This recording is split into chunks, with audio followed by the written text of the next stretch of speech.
আজ বানিয়েছি একদম মশলা ছাড়া লাউ।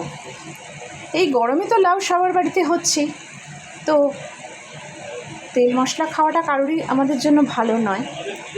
আর আমার হাজব্যান্ডের এখন একটু প্রবলেম হয়েছে গ্যাস্ট্রাইটিসে, সেজন্য তো আমি একদমই খুবই কম তেল মশলায় রান্না করছি। ডাক্তার বিশেষ করে বলেইছেন তেল মশলাটা কারোরই খাওয়া খুব একটা বিশেষ ভালো নয়। তো যাই হোক, তো ঝিরিঝিরি করে আলু ভাজার মতন করে লাউগুলোকে কেটে নিয়েছিলাম। লাউ অবশ্যই ধুয়ে নিয়ে তবে কাটবে। আর আমি বড়ি একটু ভেজে তুলে রেখেছিলাম। এবার বড়িটা ভেজে তুলে নেওয়ার পর ওই তেলেতেই আমি কালো জিরে ফোড়নে দিয়েছি। দিয়ে যেহেতু এটা কচি লাউ কেটে কিন্তু রেখে দিলে কালো হয়ে যায়, তো সেই জন্য তাড়াতাড়ি আমি তেলে দিয়ে দিয়েছি। দিয়ে নাড়াচাড়া করছি এবং তারপরে একটু নুন দিয়েছি। নুনটা দেওয়ার ফলে কী হয়, তাড়াতাড়ি লাউ থেকে জলটা বেরোয়। লাউতে আলাদা করে জল দেওয়ার প্রয়োজন হয় না, এই বহু পুরনো কথা, আমার কথা নয়। তো সেই জলেই কিন্তু লাউ সেদ্ধ হয়। তো লাউ সেদ্ধ হয়ে গেছে, এখন আমি দেখাচ্ছি। তো লাউটাকে নাড়াচাড়া করার পরে একটু নুন দিয়েছি তো বললাম, তারপরে আরেকটু নাড়াচাড়া করে দিয়েছি, একটুখানি হলুদ, কারণ বেশি হলুদ দিলে লাউ টেস্টটা ভালো হয় না।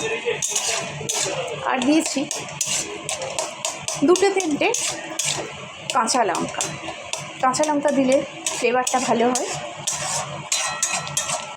তারপরে চাপা দিয়ে দিয়েছিলাম। এবার চাপাটা তুলে লাউ যখন সেদ্ধ হয়ে গেছে, এবার দেব চিনিটা আগে আমি দিইনি। এবার আরও ভালো করে নাড়াচাড়া করব। আরও ভালো করে নাড়াচাড়া করে যেটুকু জল আছে, যেহেতু লাউতে বারবার বলছি ভালো লাগে না জল থাকলে, চিনিটা দিয়ে নাড়াচাড়া করে লাস্ট দেব কিন্তু কুচনো ধনেপাতা।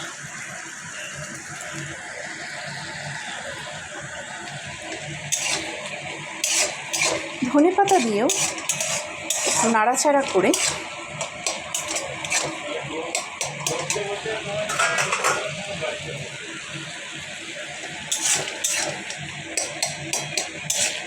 হ্যাঁ, একটা কথা বলতে কি আমি ভুলে গেলাম, কি জানি, ওই চাপা দিয়ে রেখেছিলাম 5 থেকে 7 মিনিট, তারপর খুলেছি। এই ধনেপাতা দিয়ে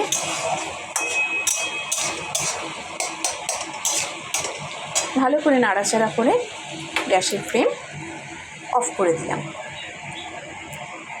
তাহলে এইভাবে একবার বানিয়ে